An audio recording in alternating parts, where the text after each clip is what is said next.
Na unatazama taarifa za KTN leo Jumatano. Karibu tena.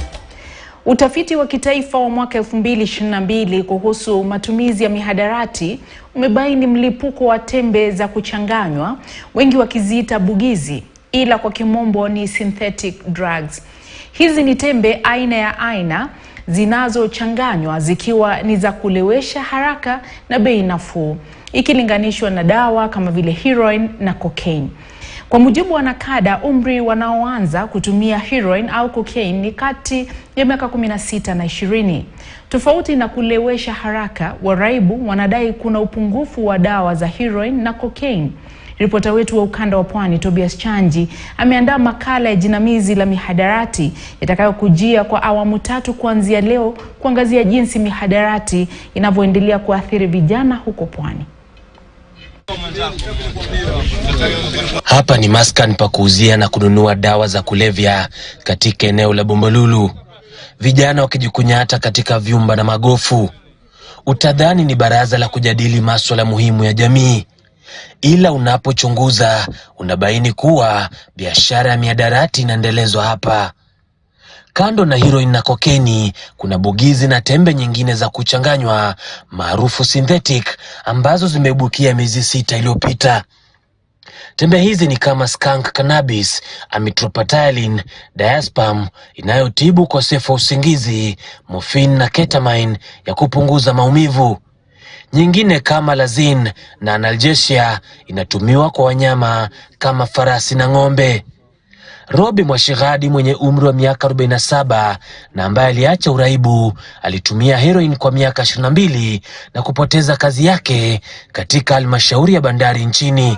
Anasema bugizi au synthetic imekuwa hatari mno. Nini tumepata hizi synthetic drugs zimeingia? Kwa sababu kumekuwa na shortage ya flow ya pure heroin ambayo ndio kitambo watu walikuwa wanatumia, na pia kumekuwa na hizi mambo ya experimental ya vitu vingi. Anasema dawa hizi ni hatari kwa afya. Wengi ambao ni active drug users wamekuwa kwa hizi synthetic drug using sasa imekuwa ni hatari na ni very fatal, kwa sababu nyingine unaambua effect zake mpaka unakuwa limbs zinakatwa. Mwashigadi ameanzisha kundi la waraibu wa zamani ambalo ajenda yake kuu ni kuwarai wanaotumia kuacha. Miongoni mwao ni hawa jamaa wawili ambao wanaelezea masaibi yao. Ndio sasa ikawa imepotea, ndio sasa kuanzia kipindi hiyo ikawa ni 500, 700 mpaka sasa iko 800. Sachet.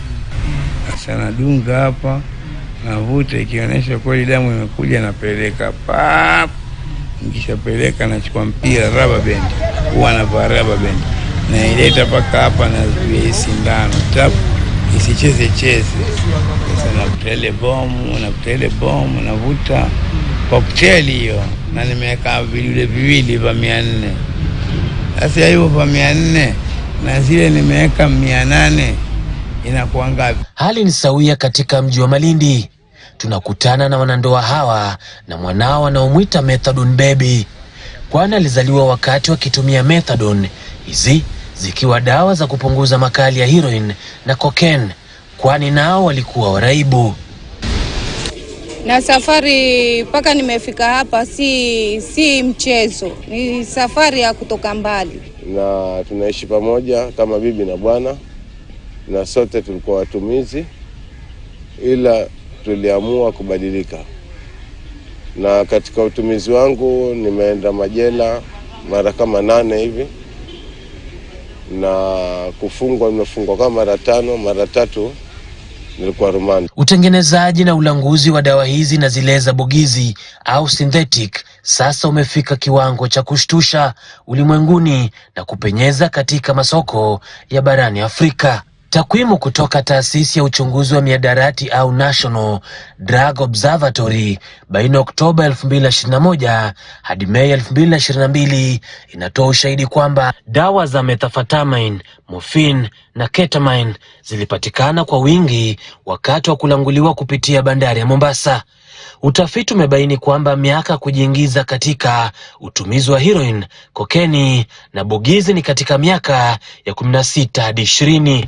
We are heightening this fight in the 3 fronts. One is the supply suppression, then demand reduction, and also the integration. Changamoto kuu hata hivyo ni kwamba ni vigumu kugundua baadhi ya dawa, kwani hupatikana kama tembe, maji, mimea au hata poda.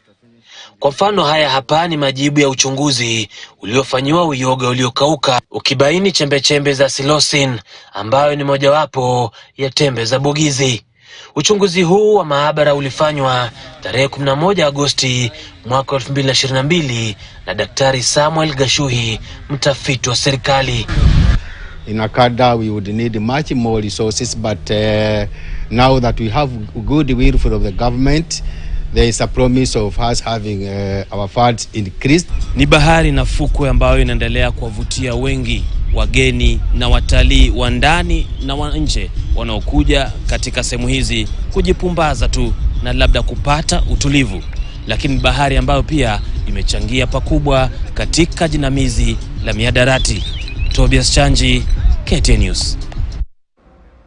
Inasikitisha sana kuona hali hiyo. Tobias Chanji atakuletea makala haya ambayo ni msururu